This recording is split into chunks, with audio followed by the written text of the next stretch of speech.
Hello and welcome back to Tuesdays with Tom. We're continuing with our ongoing series about how to open a care facility. And so our next question is about money. What is the possible income that you can look at making at a care facility? It depends on what you're charging and how much you're expending. If you take an average, and we recommend now to charge like $5,000 a month per resident. So if you had 6 residents, that's $30,000 a month if you're full. And now expenses, unless you've got a huge mortgage, might be $20,000 a month. So if you're bringing in 30 and you're spending 20, you could make $10,000 a month if you're full. So the goal is to be full.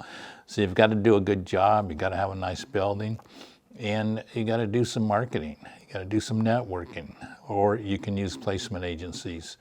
So placement agencies can get your building full for you also. But you want to be full. You want to have a waiting list because you want somebody leaves, they move somewhere else. You want to get somebody moved in right away.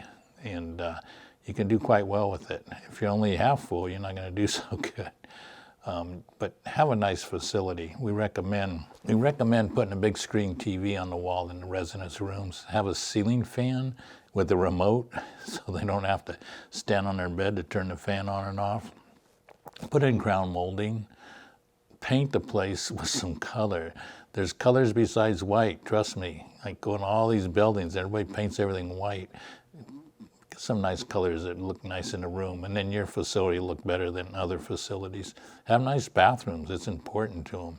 One of the most important rooms is the shower room. Are they gonna enjoy taking a shower in there? So make it nice. That's where I'd put some money into fixing up the bathrooms, the shower room. And then hire great staff. If you want to have a good facility, you need good staff. And if you got a bad apple, you got to get rid of them. Have great staff, not just good staff, great staff, and keep working on that until you have all great staff.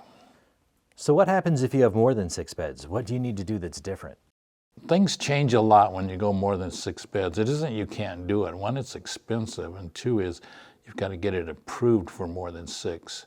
You have to have a 1-hour firewall inside and outside of the facility, the ceiling, which may mean you have to re-sheetrock the whole place. And unless you have stucco, you have to re-sheetrock the outside too.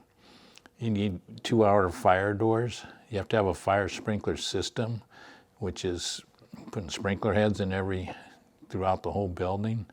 And it may mean that you've got to get a second hookup to the city water main. That can be very expensive. You have to have a commercial kitchen. And a commercial kitchen is going to have a swamp cooler added because you're going to have an Ansel system and a hood over your stove. And there's a swamp cooler, so you've got makeup air. And then the biggest thing is having a permit or a variance, which you have to apply for. It's a public hearing, and you've got to let all the neighbors know that you're requesting to have a care facility in their neighborhood. Sometimes it goes through, sometimes enough people say they don't want it, and then it's not going to happen. I did this about 20 years ago where we would buy 6-bed facilities and turn them into 15-bed facilities. Now, actually, it's closer to 30 years ago. Anyway, we would budget at that time $100,000, and it takes you a long time if you're going to spend that kind of money. Today, I would imagine closer to $200,000 to get it set up for a 7-bed on up to 49 beds. So, plus, like I said, you're dependent on the community letting you do that. So it can be expensive. That's why a lot of people have several 6-bed facilities rather than having a 15-bed or a 30-bed, but it's doable.